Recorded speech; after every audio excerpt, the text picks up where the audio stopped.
खुल जाएंगे सभी रास्ते, रुकावटों से लड़ तो सही। खुल जाएंगे सभी रास्ते, रुकावटों से लड़ तो सही। सब होगा हासिल तुझे, एक बार जिद पे अड़ तो सही। So hello learners, Rishu Singh this side and welcome you all on Vedika Darpan। तो कैसे हैं आप सब? उम्मीद करती हूँ बहुत अच्छे होंगे।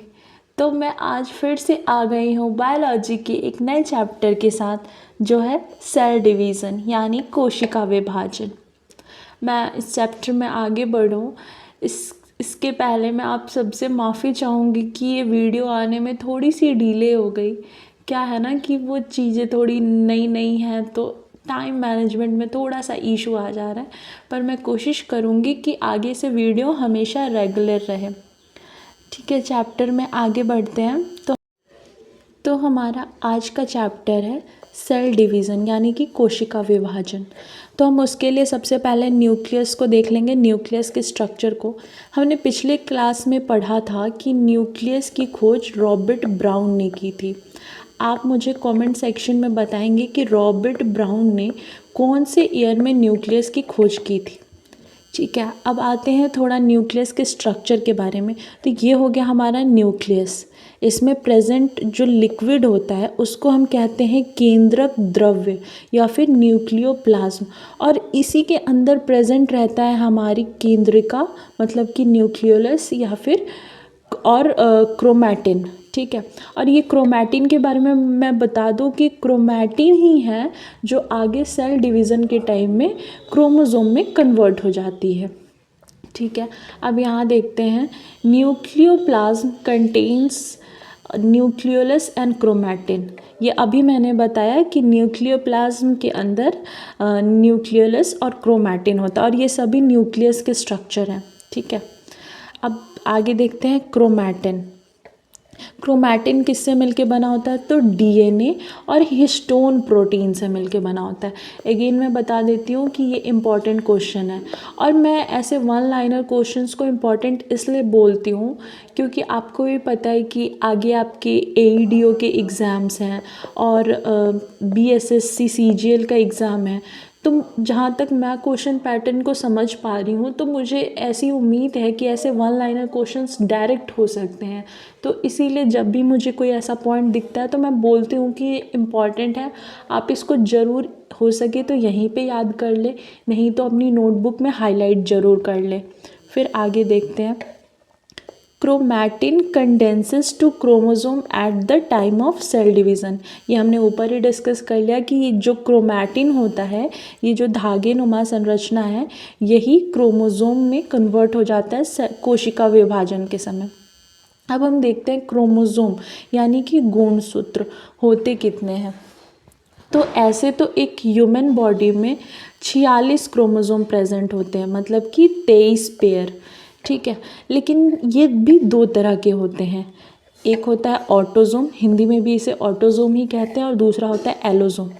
ये जो 23 पेयर है, इसमें से 22 पेयर तो सब में कॉमन होते हैं, चाहे वो लड़का हो या लड़की हो। लेकिन जो 23वां पेयर होता है ना, एक पेयर, वो लड़के और लड़कियों में अलग अलग हो जाते हैं। लड़कियों में हो जाते हैं XX और लड़कों में हो जाते हैं XY। आगे हम डिटेल में पढ़ेंगे। तो पुरुषों और महिलाओं दोनों में समान होते हैं क्या? ऑटोसोम। और एलोसोम जो होते हैं वो पुरुषों और महिलाओं में भिन्न होते हैं, और इन्हीं को सेक्स क्रोमोसोम भी कहते हैं। आगे हम देखते हैं, ये तो हमने देख लिया। अब आते हैं सेक्स डिटर्मिनेशन, कि कोई भी बेबी होता है तो उसका जेंडर क्या होगा, ये कैसे डिसाइड होता है। तो पहले हम ये जैसे हमारे एग्जाम्पल हैं, ये हो गए हमारे सुंदर और ये हो गई हमारी सुंदरी। तो ये जो हमारे सुंदर साहब है ये मेल हैं और हमारी सुंदरी फीमेल है। तो दैट मीन्स कि हमारे सुंदर के पास होगा XY क्रोमोसोम और हमारी सुंदरी के पास होगा XX क्रोमोसोम। तो जब सेक्स डिटर्मिनेशन के टाइम जब हमारे सुंदर साहब की तरफ से Y क्रोमोसोम आएगा और सुंदरी की तरफ से X क्रोमोसोम होगा, तो ये क्या बनेगा? XY बनेगा। अगेन ये सन का निर्माण करेंगे।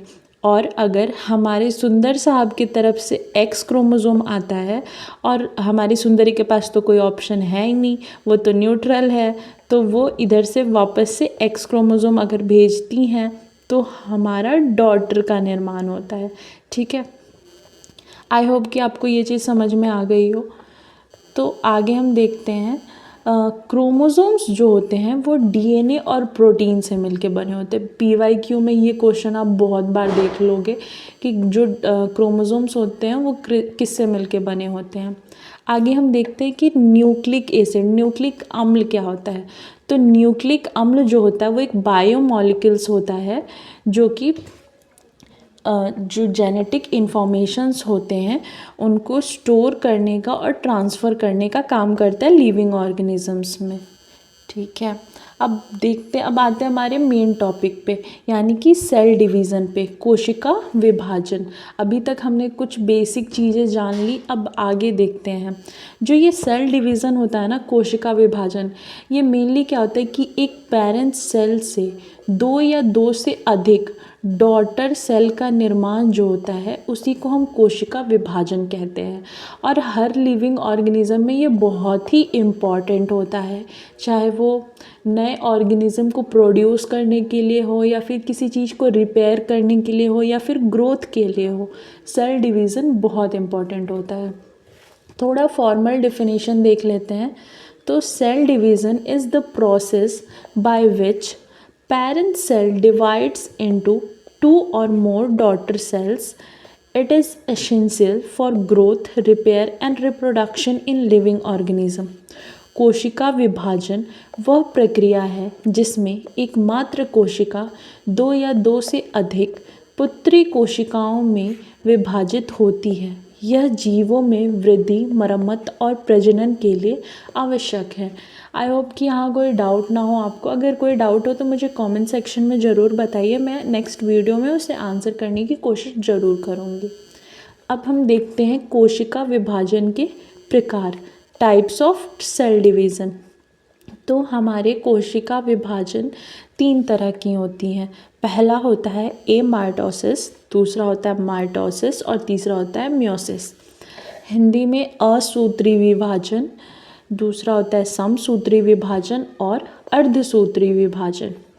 तो सबसे पहले हम एमाइटोसिस देख लेंगे। तो ये मेनली प्रोकैरियोट्स में होते हैं और यूनिसेलुलर यूकैरियोट्स में होते हैं। प्रोकैरियोट्स में तो होते ही हैं, लेकिन एक कोशिकीय जो यूकैरियोट्स होते हैं उनमें भी एमाइटोसिस ही होता है। प्रोकैरियोट्स और एक कोशिकीय यूकैरियोट्स में पाया जाता है, ये तो हमने समझ ही लिया था। अब हम देखते हैं कि कौन कौन से प्रोकैरियोट्स में बैक्टीरिया, ब्लू ग्रीन एल्गी, ये सारे एग्जाम्पल्स और नाम तो आपने पिछले वीडियो में पढ़ा ही था।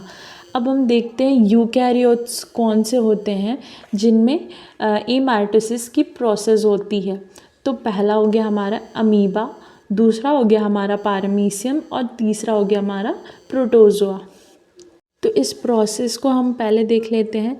तो जो न्यूक्लियस होता है वो पहले खुद को फैलाने की कोशिश करता है, पहले वो खुद को बड़ा करता है, फिर धीरे धीरे वो अपने आप को 2 पार्ट में डिवाइड करने की कोशिश करता है और लास्टली 2 डॉटर न्यूक्लियस का फॉर्मेशन होता है और फिर उससे जाके 2 डॉटर सेल्स फॉर्म होते हैं। In this process, the nucleus first elongated, then splits directly into 2 parts and separates.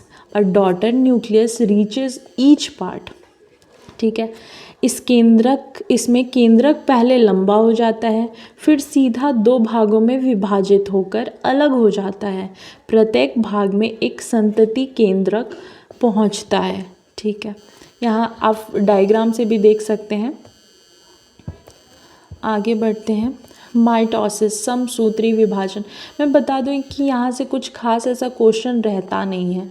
ठीक है, दूसरा है हमारा माइटोसिस, मतलब कि समसूत्री विभाजन। इसको थोड़ा ध्यान से समझेंगे कि mitosis occurs in somatic cells. Somatic cells को बोलते हैं बॉडी सेल्स, मतलब कि जो हमारे जो बॉडी के पार्ट्स होते हैं, जैसे कि हमारा स्किन हो गया, हमारी आईज़ हो गई, तो इन सब में हमारा माइटोसिस का प्रोसेस होता है।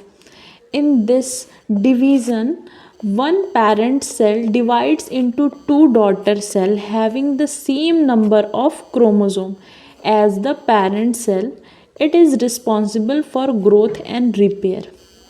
ठीक है, जो हमारा समसूत्री विभाजन जो होता है वो शरीर की कोशिकाओं में होता है। इसमें एक मात्र कोशिका जो होती है वो दो पुत्री कोशिकाओं में विभाजित होती है, जिनमें क्रोमोसोम की संख्या मात्र कोशिका के समान ही होती है। यह एक वृद्धि और मरम्मत के लिए जिम्मेदार कोशिका है। ठीक है, कोशिका विभाजन है। आगे देखते हैं कि समसूत्री विभाजन जो होती है, समसूत्री विभाजन की प्रक्रिया को जंतु कोशिका में सबसे पहले जर्मनी के जीव वैज्ञानिक वाल्थर फ्लेमिंग ने 1879 में देखा। उन्होंने 1882 में इस प्रक्रिया को माइटोसिस का नाम दिया। याद रखिएगा कौन हो गए हमारे, वाल्थर फ्लेमिंग।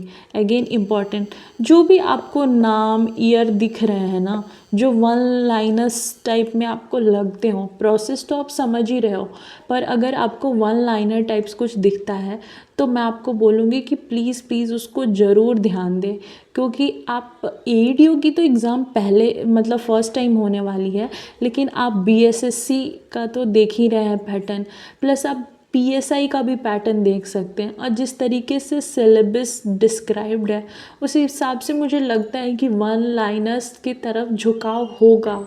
तो प्लीज़ आप कोई रिस्क ना लें और आप ज़रूर इस चीज़ को देखें, उस हिसाब से देखा जाए, क्योंकि बीपीएससी ने अभी तक इस चैप्टर से एज सच कोई क्वेश्चन ज़्यादा पूछा नहीं है। 3-4 क्वेश्चन है पीवाईक्यू में, जो कि मैं 3-4 चैप्टर जब पढ़ा लूँगी तो मैं एक टेस्ट जनरेट कर दूँगी, और उसमें मैं वो सारे पीवाईक्यू के क्वेश्चंस और कुछ नए क्वेश्चंस अटैच कर दूँगी। पर एज सच ज़्यादा क्वेश्चन इस चैप्टर से है नहीं, लेकिन फिर भी क्यों रिस्क लेना, कुछ आ भी तो सकता है आगे। तो इसलिए मैंने इस चैप्टर को ऊपर से जितना आपकी ज़रूरत लायक हो, पूरी तरीके से एग्ज़ाम ओरिएंटेड जिसे बोल सकते हैं, तो मैंने इस चैप्टर को उस हिसाब से आपके लिए क्रिएट कर दिया। ठीक है, अब हम देखते हैं फेजेस ऑफ माइटोसिस। ठीक है, इसमें सबसे पहले जो होता है वो इंटरफेज़ होता है। इंटरफेज़ को हम लोग प्रिपरेशन स्टेज भी बोलते हैं, और आपको पता है कि माइटोसिस में सबसे ज़्यादा टाइम जो लगता है ना वो इंटरफेज़ में ही लगता है। अप्रॉक्स 95% जो टाइम होता है इसी में जाता है। बाकी उसके बाद फिर होता है प्रोफेज़, देन मेटाफेज़, फिर एनाफेज़, देन टेलोफेज़, और टेलोफेज़ के बाद साइटोकाइनेसिस में 2 डॉटर सेल्स जो होती हैं वो उनका फॉर्मेशन होता है। ठीक है, इसके बारे में हम डिटेल में थोड़ा आगे समझेंगे। समसूत्री विभाजन 2 अवस्थाओं में पूरा होता है। पहला हो गया हमारा इंटरफेज़, और दूसरा होता है हमारा माइटोसिस फेज़, मतलब अंतरावस्था और सूत्री अवस्था। अंतरावस्था जो होता है उसमें सेल डिवीज़न की तैयारी होती है, अभी मैंने आपको बताया, और ये सबसे लार्जेस्ट फेज़ भी होता है, क्योंकि इसमें 95% टाइम चला जाता है। अगर आपको समसूत्री विभाजन के अवस्थाओं में सबसे बड़ा फेज़ पूछा जाए तो आप इंटरफेज़ बताएंगे, अगर ऑप्शन में रहा तो। जनरली जो क्वेश्चंस होते हैं उनमें ऑप्शन क्या दे देता है कि माइटोसिस फेज़ के जो फेजेस होते हैं उसका एग्जाम्पल दे देता है, और आपको उसमें से सेलेक्ट करना होगा। तो मैं उस हिसाब से भी आपको बता देती हूँ कि ऑप्शन में मोस्टली रहेगा आपका प्रोफेज़। तो इसके बाद जो माइटोसिस फेज़ में सबसे ज़्यादा जो समय लगता है वो प्रोफेज़ में लगता है। तो जहाँ तक मैं क्वेश्चंस देखी हूँ पीवाईक्यू के, तो उसमें ये प्रोफेज़ होता है, प्रोफेज़ ऑप्शन में होता है, तो आप यहाँ टिक करेंगे। लेकिन अगर ऑप्शन में इंटरफेज़ दिया हो तो प्लीज़ गो विथ इंटरफेज़। ठीक है, अब देखते हैं हम माइटोसिस फेज़, सूत्री अवस्था। इसको भी हम एक केंद्रक विभाजन में डिवाइड करेंगे और दूसरा कोशिका विभाजन में, मतलब कि कार्योकाइनेसिस और साइटोकाइनेसिस। कार्योकाइनेसिस के जो फेजेस होते हैं वो होते हैं प्रोफेज, मेटाफेज, एनाफेज और टेलोफेज। और अभी मैंने ऊपर ही आपको बताया कि इसमें जो होता है वो मेनली सेल डिवाइड होता है और इसमें जो होता है वो दो डॉटर सेल का निर्माण होता है। ठीक है, अब सारे फेजेस को हम डिटेल में थोड़ा समझ लेते हैं। सबसे पहले है हमारा प्रोफेज। ये जो होता है ये longest phase of mitosis phase, सूत्री अवस्था का सबसे लंबा चरण है ये। ठीक है, तो जो हमारा न्यूक्लियस होता है और न्यूक्लियर मेम्ब्रेन जो होते हैं वो गायब हो जाते हैं इस फेज में। जो हमारा केंद्रिका और केंद्रक झिल्ली जो होते हैं वो गायब हो जाते हैं। और जो हमारा सेंट्रोजोम होता है वो मूव करना स्टार्ट कर देता है अपोजिट पोल्स के तरफ। Centrosome starts to move towards opposite poles. तारक काय विपरीत ध्रुव की ओर बढ़ना शुरू हो जाता है। आगे देखते हैं हम, शायद ये पेज रिपीट हो गया है। अब प्रोफेज के बाद हम देखते हैं मेटाफेज। इसमें क्या होता है कि जो क्रोमोसोम्स होते हैं वो खुद को एक इक्वेटोरियल लाइन में क्या करते हैं, अरेंज कर लेते हैं ऐसे करके। तो chromosome arrange itself in equatorial plane known as metaphase. हम ऊपर थोड़ा डायग्राम को देख लेते हैं। ये हो गया हमारा मेटाफेज। ये धीरे धीरे क्रोमोसोम क्या करते हैं, एक इक्वेटोरियल लाइन में खुद को अरेंज करने लगते हैं। ठीक है, अब फिर हम एनाफेज के बारे में देखते हैं।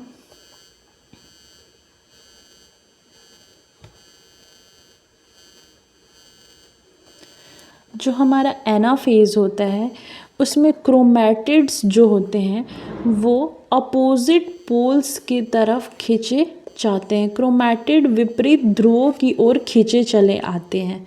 ठीक है, अब आता है टेलोफेज। ये टेलोफेज सबसे लास्ट स्टेप है इसमें।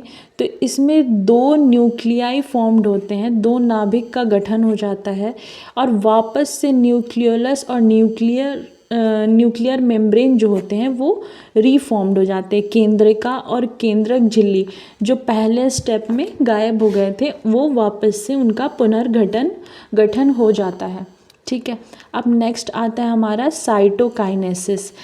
इसमें जो होता है वो साइटोप्लाज्म डिवाइड हो जाता है और दो न्यू सेल्स फॉर्म्ड हो जाते हैं। कोशिका द्रव्य का विभाजन और नई कोशिकाओं का गठन होता है।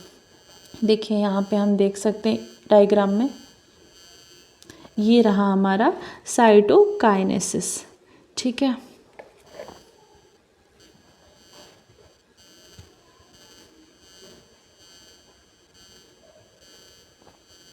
अब आते हैं हमारा नेक्स्ट पार्ट जो है हमारा मियोसिस।